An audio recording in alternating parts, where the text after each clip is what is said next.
Okay, so it is time for us to get back to the business of sentences. Yesterday we had a really basic lesson about the clause and its relation to the sentence, but today we are actually going to get into talking about the sentence. Now I know probably some of this is not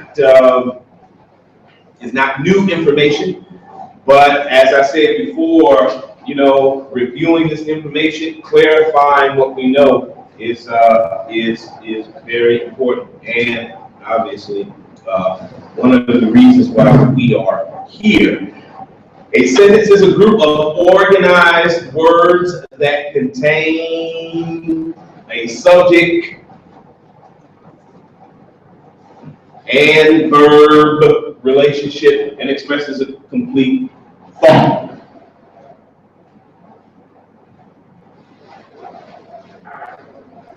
The key word here, of course, is organized.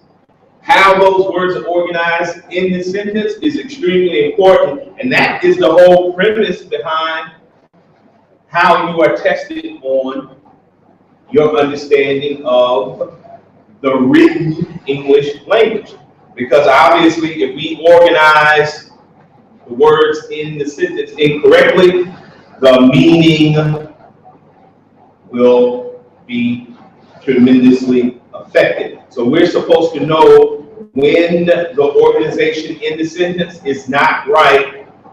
We're supposed to be able to detect that. And this is why we, dissect the sentence, dissect the paragraph, dissect the essay when we're learning how to write them, so that we can fully understand and be able to identify when the words are not being organized properly.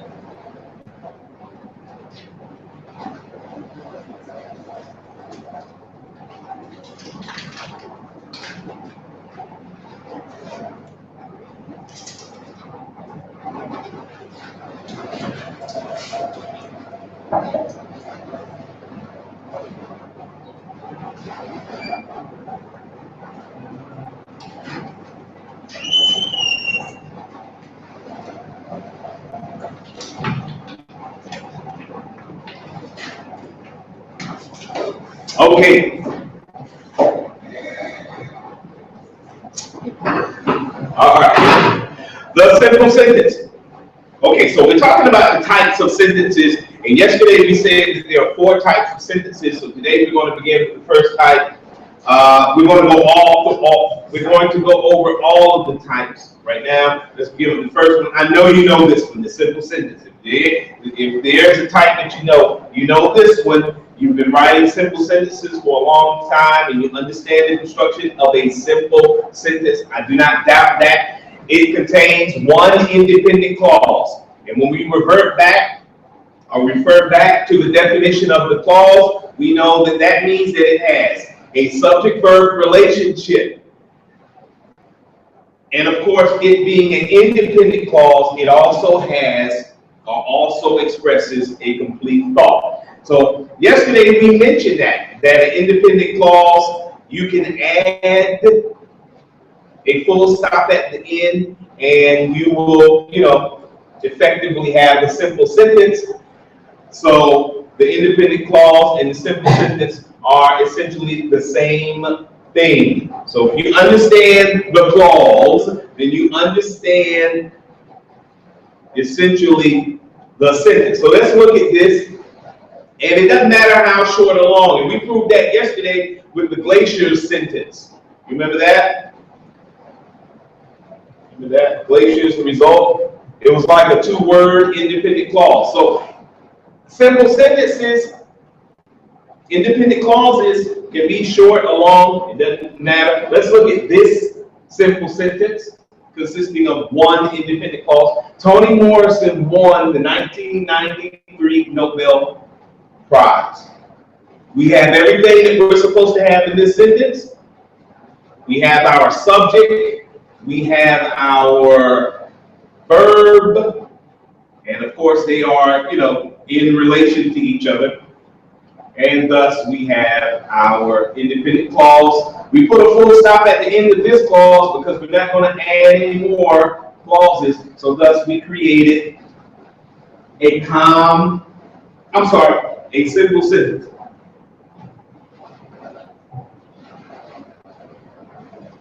Okay, so like I said, I don't doubt that everybody here gets that concept. Okay, if there's any concept you got this one. Well, if it stopped there, everything would be beautiful, but it's not. It continues on, the compound sentence. Now, in the compound sentence, we have more than one clause. We have more than one clause.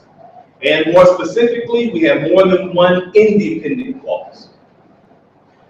Well, when we have more than one clause in a sentence, we have to do something different. You can't just put clauses in the sentence without adding things.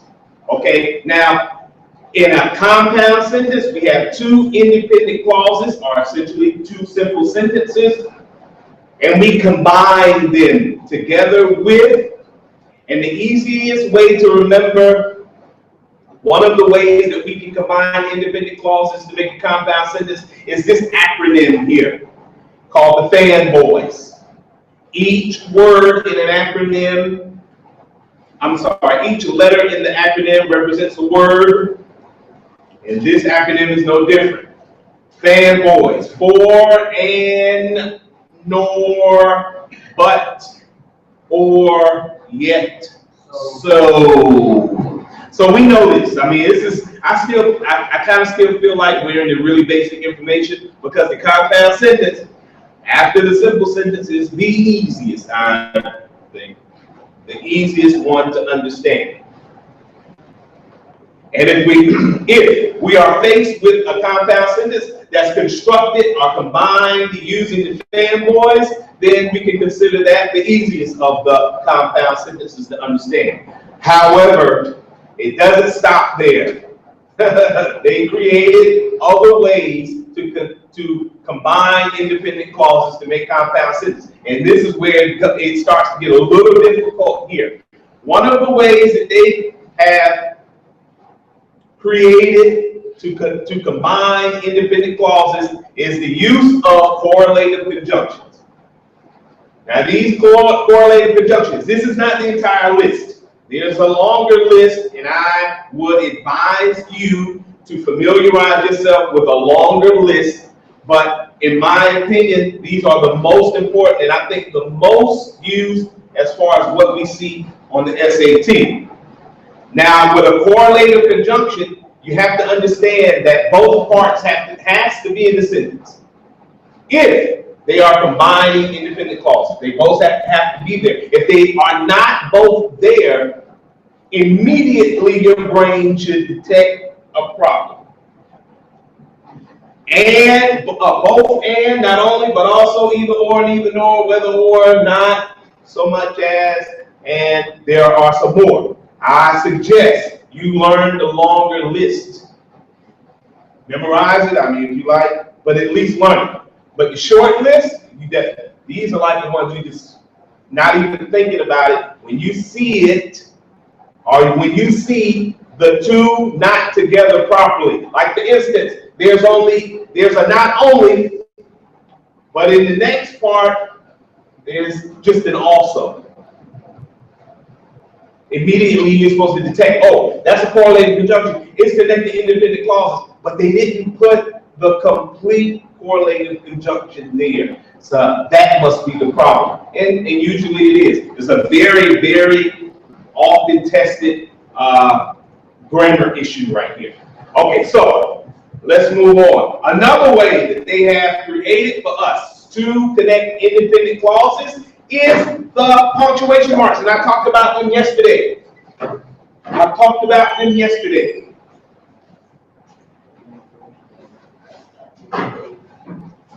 Omar, the colon.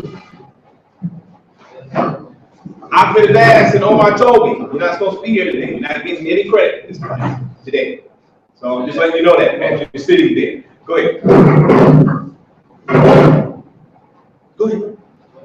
What is the colon? We talked about yesterday. What does the colon do in the sentence? Give it more.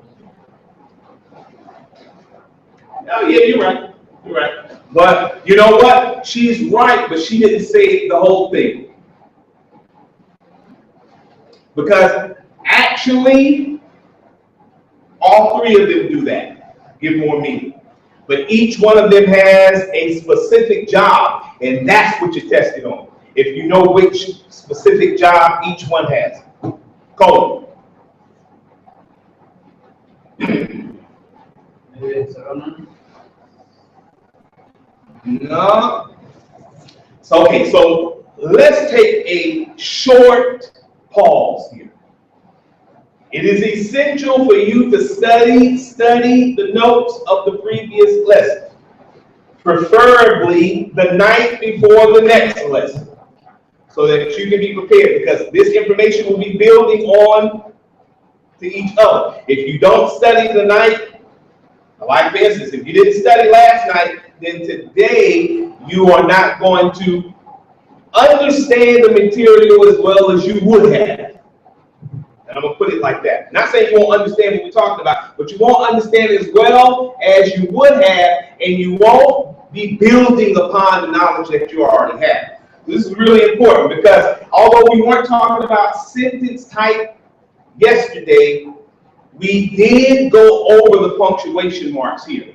The colon is used when the author is adding explanation to what is before it. So you got two independent clauses. The first clause is being explained by the second clause. Thus, we need a colon. This is a really important point. The semicolon, when the author just simply wants to show a relationship between the two independent clauses, meaning the first independent clause is related to the second one. And the author shows that with a semicolon. The double dash is when the author wants to interrupt the thought of the first independent clause. So the first independent clause and the second independent clause may not necessarily be related. The second independent clause may not necessarily be explaining the first. It's just the author thought that this information is something that needs to be said at that moment, and he represents that by a double dash. So he letting the reader know, this is not explaining what came before, and this is not really even related to what came before, but I think this information should be said right here, right now. So understanding these three punctuation marks is essential, because you are tested on them. So you have to know the difference between the three. And that's what we said yesterday, okay? The semicolon plus a conjunctive adverb. And we mentioned it yesterday, but we didn't talk about it in any detail. When we want to combine two independent clauses together using a conjunctive adverb, then we must place a semicolon before and a comma after. What is a conjunctive adverb? Well, it's a word that oftentimes shows the difference between the two clauses. And I know you've used these before, hopefully used them in the proper form. However, consequently, therefore, thus, more over. So you're showing how the two clauses relate.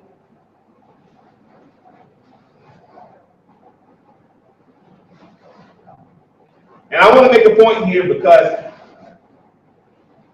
these words can also be transitions or transitional words at the beginning of sentences. When they are at the beginning of a sentence, they're not a conjunctive adverb. It's only when they're in the middle of it. And this is a really important point to remember, because you are tested on transitional words. So you have to really pay attention. Is that word at the beginning of the sentence so you don't get confused? Because these words, and it's a much longer list that you need to learn, actually do more than one thing at a particular time. They could be a transitional word at the beginning of a sentence. In that case, they're not connecting independent clauses.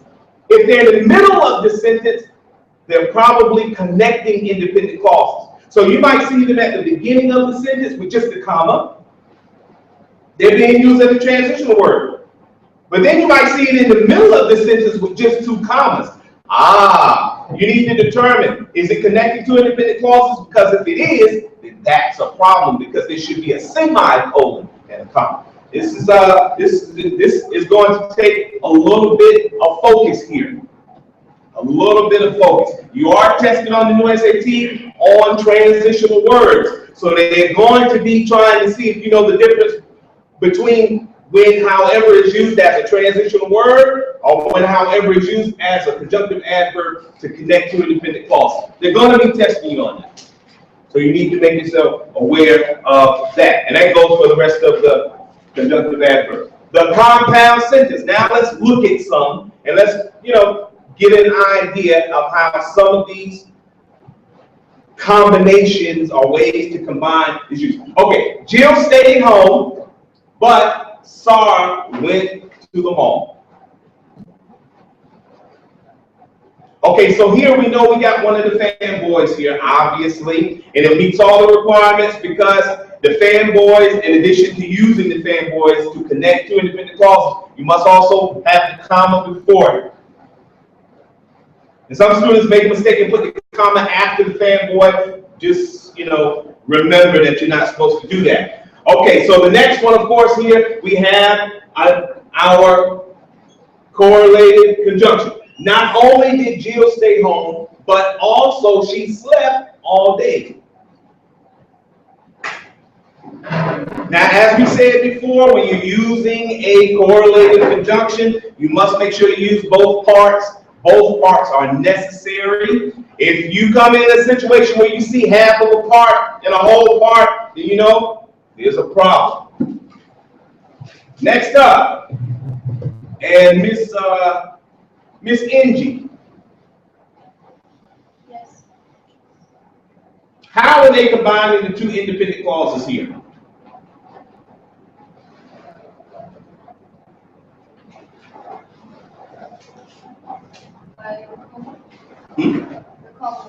By the comma. Okay, so take a closer look. Take a minute, relax, look a little closer. Tell me if you see, or if you want to change it.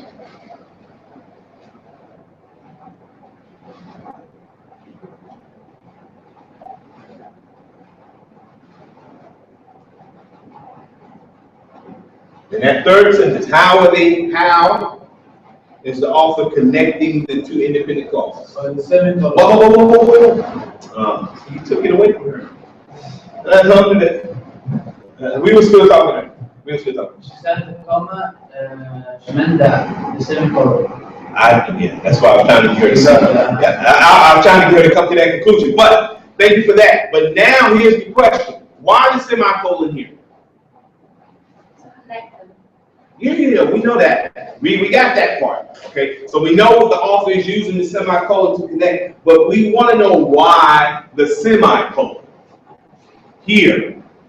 Because we know we got 3 punctuation marks that could be used. Why the semicolon?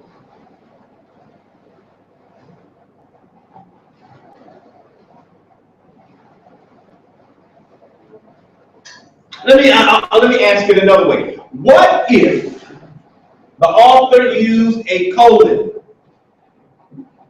Would that be okay? If the author used a colon here, would that be okay? That's the question. Not sure. Who said no? Omar, why? No, because the semicolon is combining the two independent. Okay. The other, the double smash with the colon, the comma is for others. Not exactly what I'm looking for. Why, if the author used a colon here, and I can just go ahead and say that the colon could not be used here. Why? Because there's no. Whoa. Let me get it. Go ahead.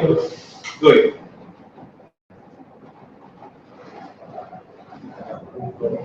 Because semicolon is bliss love. Say that again. The bliss love. Okay, yeah. Okay, so good. It replaces but. We know that because we could put but there. We could put not only but also there. We could replace them with, it changed them with various ways to combine independent clauses. But what I'm asking you that at this moment, if the author used a colon, why would it not work here? Why would it be incorrect here? Based on what we said yesterday, you can look at your notes, based on what we reiterated today, why couldn't the author use a colon here? Come on, slow. Let them get it. I'm sorry. Go. I know I'm asking in general, and I want everybody to answer the question, but I only want one person to say the answer. Go ahead.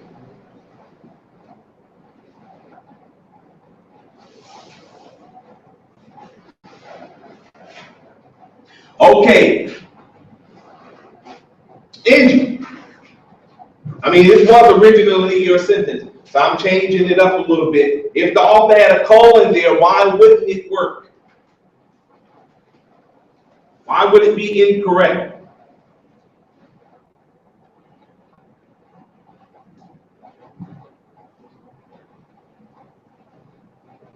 Use it.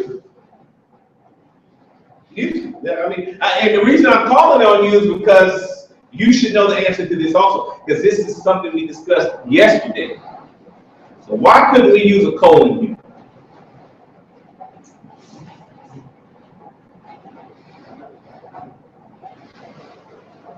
Okay, Omar. Omar, he got the answer. Let me get him to that. I'm curious as to what he's going to say. Why would it be incorrect?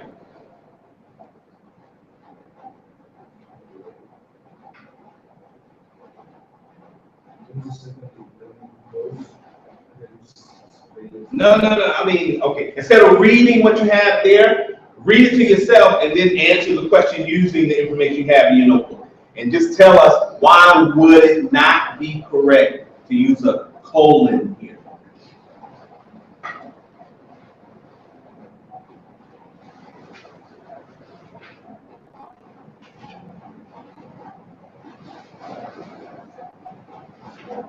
Okay, so now Omar, the other Omar.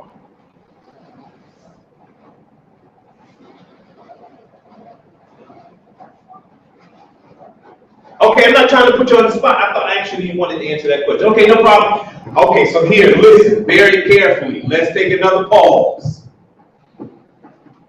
Let's take another pause. And this is for your studying tonight. If you don't think you have to study this information, you are wrong. You have to know the difference between the colon, the semicolon, and the dash. But more specifically here, the colon and the semicolon. The colon represents that an explanation is going to follow. So the colon and then an explanation. Explanation of what? What came before it. So let's look at this sentence. Is that logical? That Sarah went to the mall would be explaining Jill stayed home. Would that be logical? No. That's not an explanation. It's not an explanation. What does that have to do with Jill staying home? I mean, it's not. It's not an explanation. Or it could be an explanation if there was more, maybe. But yeah, okay, I'll get to that. It could be right, or could be an explanation if there was more to this whole idea of Sarah went to the mall, but there's nothing else there. So we have to assume that's not logical. What the author meant to use maybe was a colon, a semicolon, because they are related, or they could be related. So in other words, if you had an answer choice where you only had the semicolon, then that would probably be a choice that you would pick. The other two answer choices is something wrong with them. So, that has to be it. Just to be able to make that determination, however, you have to know the difference between the colon and the semicolon. You have to. If you're going to be tested on that material, then you have to know it. I mean, if you know you're going to be tested on it, then you have to know. You have to take some time to study. Tonight, study. It's not a really difficult concept. Okay, so here we go again. When connected to independent clauses, Jill stayed home. However, Sarah went to the mall.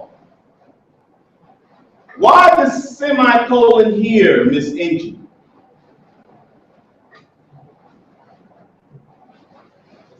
Because, however. Okay, excellent. Thank you. All right. The semicolon here is not because of the relation. The semicolon here is just a punctuation rule. When you use conjunctive adverbs to connect independent clauses, you have to put a semicolon before and a comma after. That's just comma rules. But you need to know those comma rules so you don't get confused and think, wait a minute, they have two conjunctions. Oh, no, that's wrong. No. Because some students would change it from a semicolon to a comma, thinking they have two conjunctions. So we have to know these rules. Yes, okay, so we have a conjunctive adverb here connected to two independent clauses. Let's move on. They acted differently. Okay, now this is for you, Ms. Angie. No. Okay, I'll start with you. This is for you. Why not the semicolon? The last one. They acted differently. Jill stayed home. Sarah went to the mall. Why? Can we switch the two punctuation marks?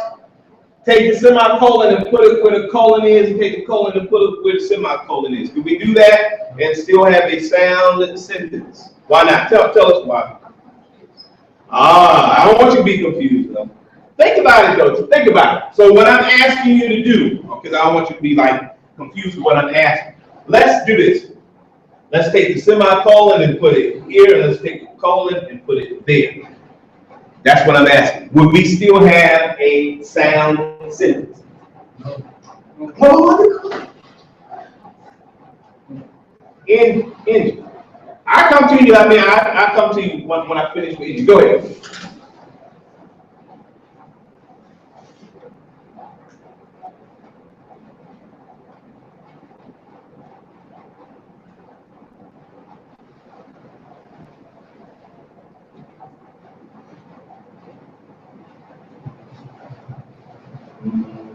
Well, take a guess. It's guess. There's nothing wrong with guessing.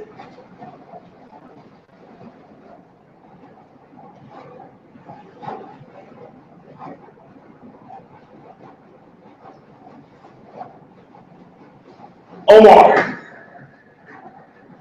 Colon, explain the first one, that they acted differently. Okay. And semicolon, because they are relative. Okay, so you're saying we can't switch them? Yes, we can switch them. We can or we can't? No, we can't. Oh, we can. You say we can't. You agree? Yes. You agree with that? Okay, so I have to agree with that also. We can't switch them because they're doing, and this is a really good sentence to write down, because now we're seeing both of these punctuation marks doing the thing that they're supposed to do. So when you see them both in the sentence doing what they're supposed to do, you get a better understanding of what we mean here. The semicolon is simply showing the relationship between Jill stayed home, Sarah went to the mall. But the colon in this sentence is not doing that. What comes after the colon is clearly an explanation. It's clearly, you can logically see that we are being explained how they acted differently. We're being given the how. And how did they act differently? Well, Jill stayed home and Sarah went to the mall. Okay, so we're going to take a pause. I'm going to ask, look, I know you're not supposed to be here, and I ain't trying to throw you out, because my first job is to educate students. But for you to sit there with your arms folded, refusing to take notes also, is weird. It's really weird. I mean, you know, if you're gonna like be a rebel and come anyway, at least get the benefit. Because you gotta take the SAT, or you finished with the SAT. I'm just maybe you did. You finished with the SAT yet? Okay then. Probably this information will be beneficial for you. What you think? To take notes. Don't just sit there, take notes. Okay, everybody got that? Did you get this sentence? I'm telling you, this sentence is a really good example for you to have in your notes to study. Because the next time you get this information, you'll be paying a lot of money to it too. You don't need the same information, or she or whatever, but you gotta probably pay a little more. I'm take advantage of the opportunity. How many SAT classes can you have? 400. 10, no amount, right? You can really? It's that crazy. Oh, okay. They get desperate, but I didn't think it was that desperate. Okay, all right. So let's get back. Okay, so we're clear to identifying at least the punctuation marks and words that are connecting the independent clauses. So I think that's the elementary part. We dealing more with meaning here. Okay, so here we go. I know this is the old stuff, but it's still relevant. It's still relevant. Usage. Read this great big old sentence. It almost looks like a paragraph, but it's not. It's a sentence. Read that sentence and tell me if anything's wrong with it. Not saying anything's wrong with it, but if there is, tell us. If there's not, say it's nothing wrong with it. It's perfecto. Good.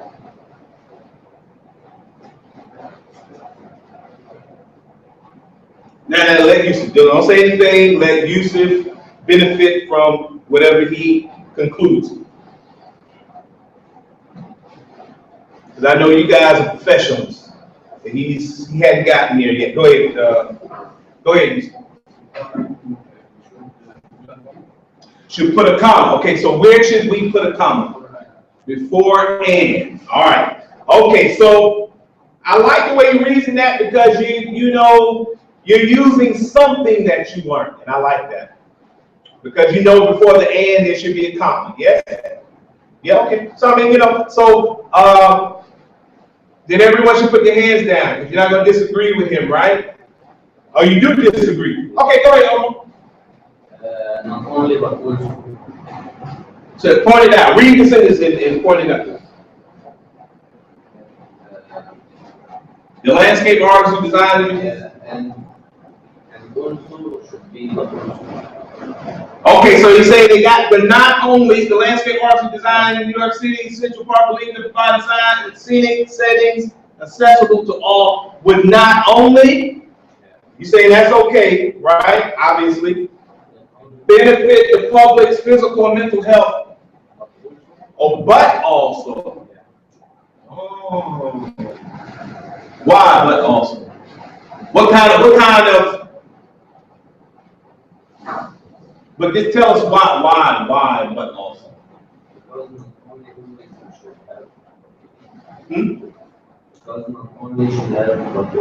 Okay, did you get that?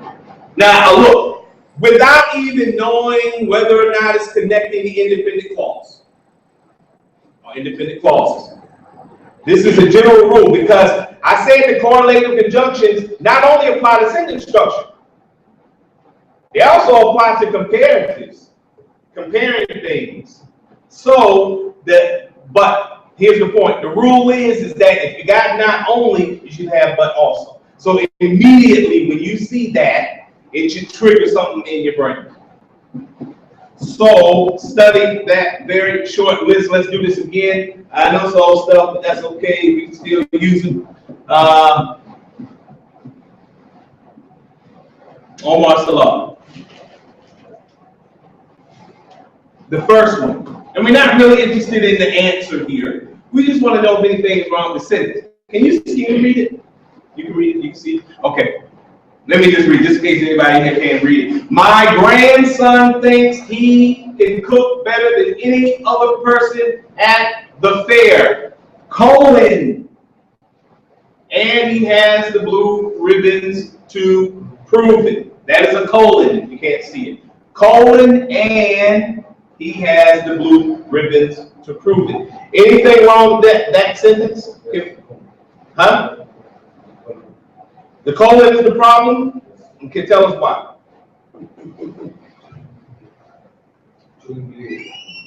The colon shouldn't be there. Okay. All right. Okay.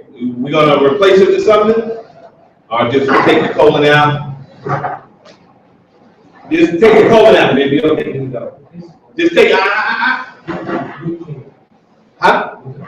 Put a comma. You agree with that, Mr. Okay. You agree with that? Okay, good. All right. So forget about the next one. I think you got it. Let's move on here. Okay. Forget about that. The complexities. Well, this, I have to tell you, is not going to be as easy as the compound sentence. And we talked about that yesterday. It's not as easy as the compound sentence. Fair. Didn't you tell me yesterday you live up the street? Didn't you tell me you live up the street? I do too. Not the same, but they're different. Well, how did I make it on time when you live? Here it is. Oh, no? Okay. I mean, I'm just trying to see what the difference is. Okay, the complex sentence. I said it yesterday. It is not easy. It hits the word complex, but it doesn't have to be complex as in you can't understand it. That's the point. The complex sentence contains at least one independent clause. Not at least, sorry. One independent clause. Erase that, what I just said from your brain. Not at least. It contains one independent clause and at least one dependent clause. Because every sentence is going to have an independent clause. The complex sentence has an independent clause, obviously, but it also has at least one dependent clause. It can have more than one dependent clause, but it's at least going to have one. We understand independent clauses. So I don't think that's going to be the issue for us. I think the issue for us is going to be how the independent clause is connected to the dependent clause. Now, I can explain this in a complicated way, but it's actually a better way to understand this, or I can just keep it simple. Which one would you like? I can explain it in a complicated way, but that complicated way is actually a better way to understand a complex sentence. But I can keep it simple. Which one would you like, Ms. Angie? You sure? Okay. Is she speaking for everybody? Yes? Okay, so here's the is she speaking for everybody? Yes or no? Yes. Okay, here's the complicated way. The complex sentence is made up of two independent clauses connected by a subordinating conjunction. I say it's complicated, but it's actually an easier way to understand it. Because the only difference between the compound sentence and the complex sentence is that one of the independent clauses begins with a subordinating conjunction. You get that? So let me just put this other stuff up here, since I already explained it in a complicated way. If you can understand that complicated way, then I think understanding the complex sentence will be easier. That's just my opinion. So, in a complex sentence, we have two simple sentences, but one of them begins with a subordinating conjunction. One of them starts with a subordinating conjunction. And it's that subordinating conjunction that creates this complexity in the sentence. It creates complexity in the meaning of the sentence. It creates the complex sentence. It is what makes the sentence complex. That subordinating conjunction. So here's the question. Why? Why does that word create complexity? Why does it make the sentence complex now? I'm going to answer that question. I need you to follow me. Now, I said I'm explaining it in a complex way, but it's really an easy way. That word, that subordinating conjunction, creates complexity in the sentence because it in itself, that one word adds meaning, a lot of meaning in the sentence. So it adds so much meaning in the sentence that the independent clause that comes after it, the reader changes how he or she understands that clause, that one word. The key to understanding the complex sentence is understanding the subordinating conjunctions. And here's a chart. The categories of the subordinating conjunction and some really simple subordinating conjunctions that you already use, that you already know. You need to take those words there that you already know, and you need to organize them in your brain in these categories. Because that's where the complexity of the complex sentence comes in. Yeah, I know, but that was going over the clause. Now we're going over it in the context of the complex sentence. So these words, hopefully you started studying the chart yesterday.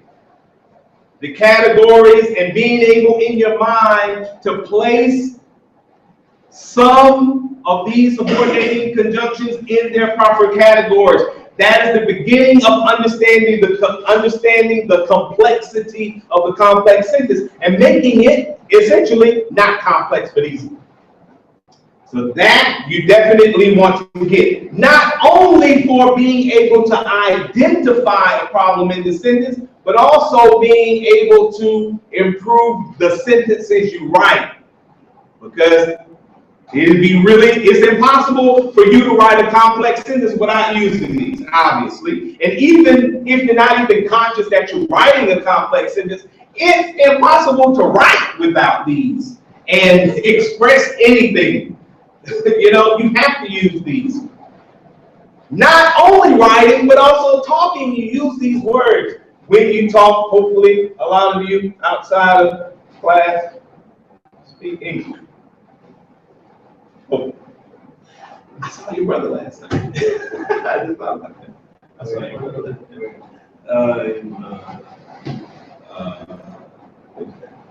in my anyway, okay, we talk about it just popped in my head. Okay.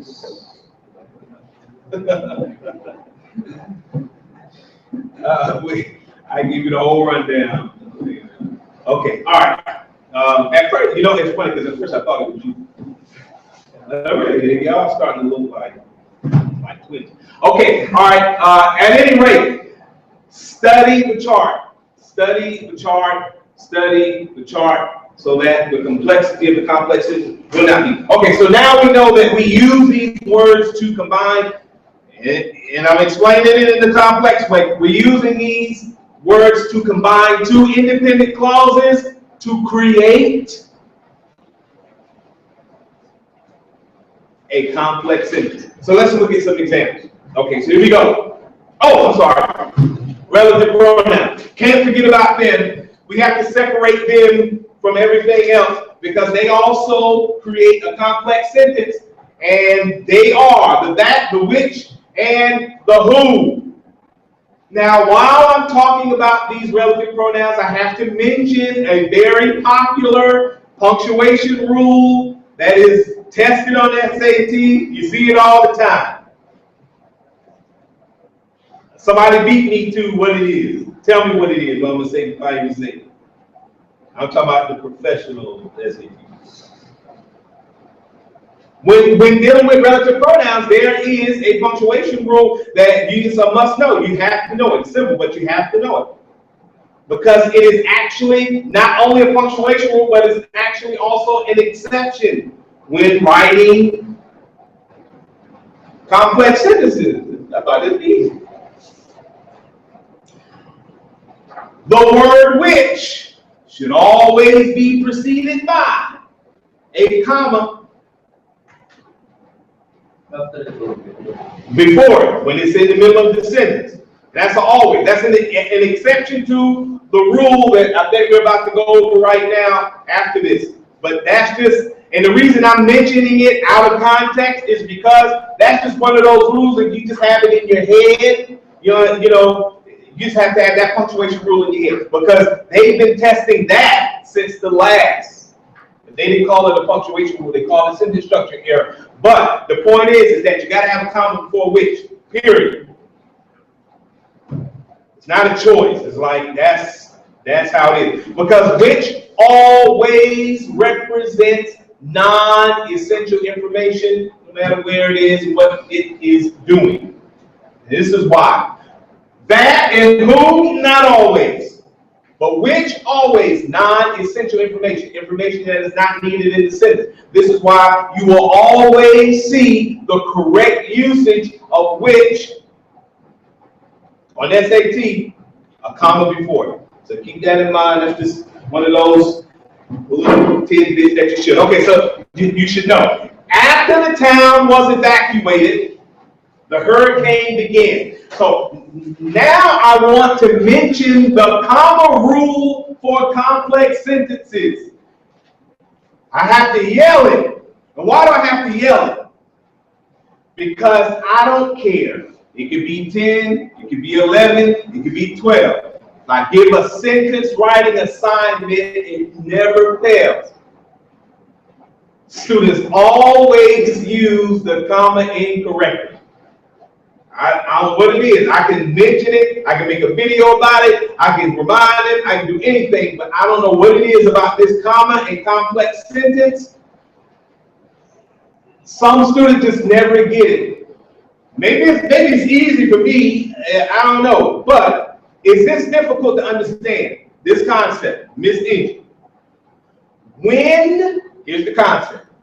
When the dependent clause comes first in a complex sentence, it should be followed by a comma before the independent clause comes. So, dependent clause, independent clause. You must put a comma when the dependent clause comes first. Let's look at this sentence. After the town was evacuated. We know from the category chart, after is a subordinating conjunction, so that means that is a dependent clause. It came before the independent clause. The hurricane began. This is why we have a comma there.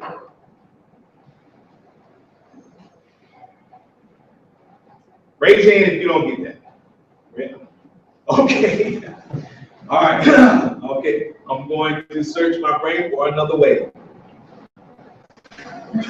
I just repeated it. Okay.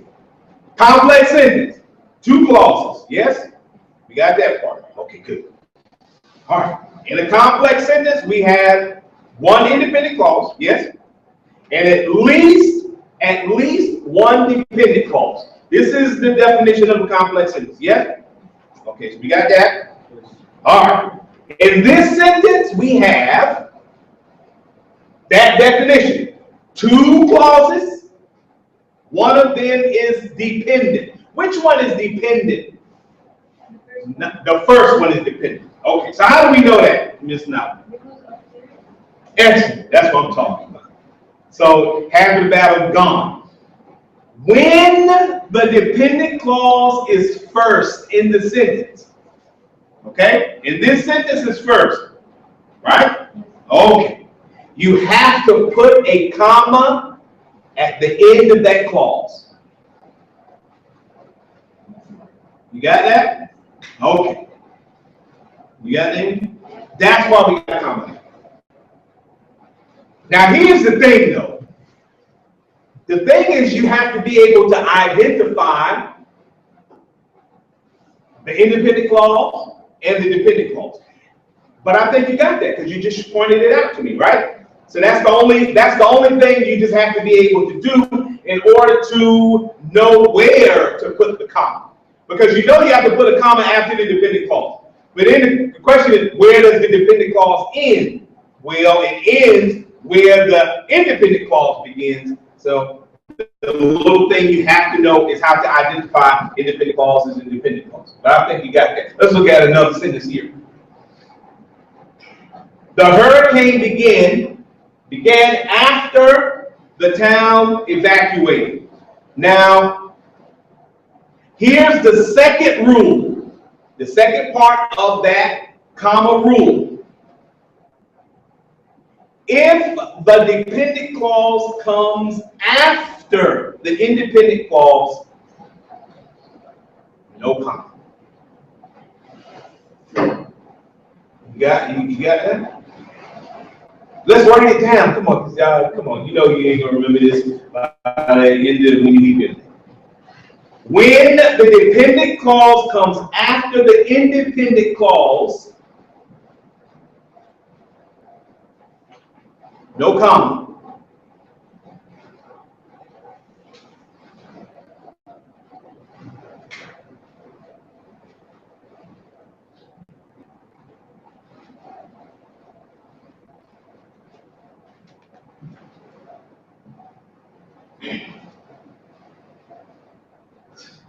I will, you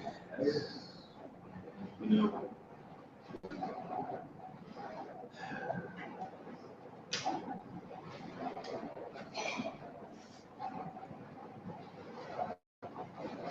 Okay, now look. I'm about to say something that I hope will not confuse anybody. The relative pronoun which is the exception. Now we say the relative pronoun it, which begins a dependent clause. We said that. It's the exception to this rule. And the only exception that is tested on the SAT. So you got to know it's an exception, and you got to know they test you on it. If you see which starting the clause after the independent clause, you have to put a comma down. Did you get that? You understand that? Okay, I'm going to say it again. We just learned that the comma rule here is if the dependent clause comes second or comes after the independent clause, no comma. You got that, right? Okay, you got that. There's an exception to that rule. You know what an exception to the rule means? There's an exception, a special situation. And in this special situation, you have to put a comma. Even though the dependent clause comes after the independent clause, you still have to put a comma. How do you know when to do that? When you see the relative pronoun which. If which begins the clause and is after the independent clause, you have to put a comma. That's the exception. Did you get that? Write it down. Write it down. If you got it, write it down. Write it down. Because that, yeah. Did you get that, Omar? You got that? Or you knew that before now? Did you know? Yeah. Okay.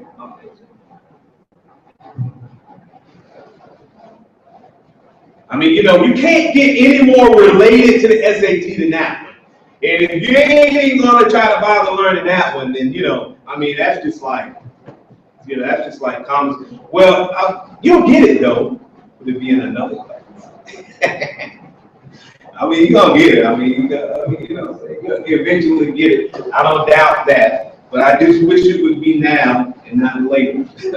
Okay. That's the comma rules dealing with the complex sentence. I hope you got it. you know, those basic common rules. Let's move on. So I set you up for that one, obviously. Let's look at what we just said.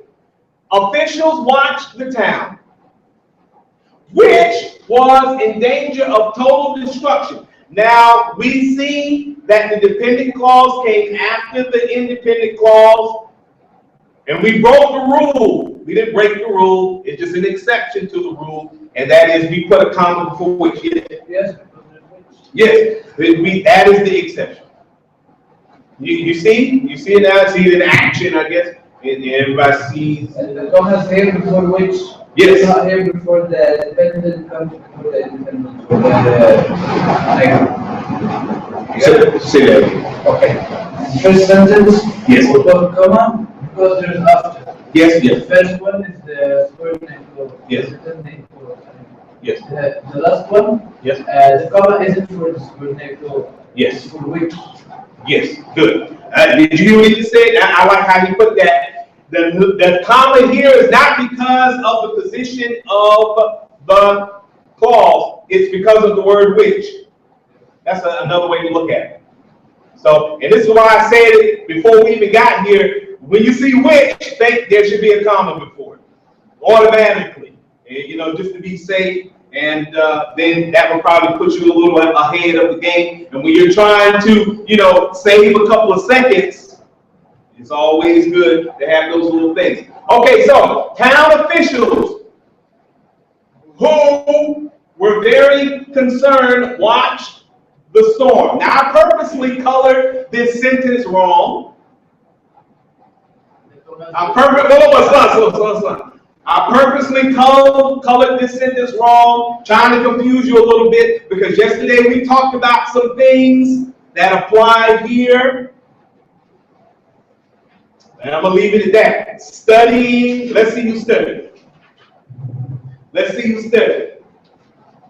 All right, so you say, I will admit, I'm trying to confuse you with the last sentence, but it's for a reason. Who wants to tackle it? Who wants to try it? I'm not just going to call on anybody. Who wants to try it? Who wants to tell me how I tried to make this confusing? And how did it relate to what we talked about yesterday? Anybody want to tackle that? At least try it. Try it. Okay, let's say it again. The second comment. The second. Okay, tell us. You say the second comment is wrong. Tell us why. No. Let him do it. It's okay. I say it's okay to guess. Go ahead. Explain why the second comma is wrong. Because of the comma rule with complex sentences? Okay. So one person tried. Anybody else want to try? Omar, you trying to stop him? Why don't you try?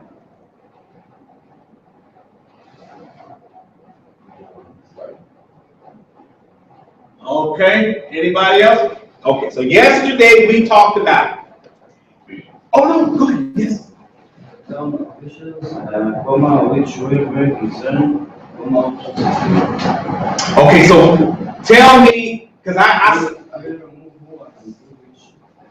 okay, so he's saying that I put the actual wrong word. No, actually, I'm gonna tell you this right now. The sentence is correct. But I highlighted the sentence in a way to confuse. And I'm asking you, what was I trying to confuse you on? Okay, do you want to try it? Just try it, and then I explain. Go ahead. I see both commas wrong.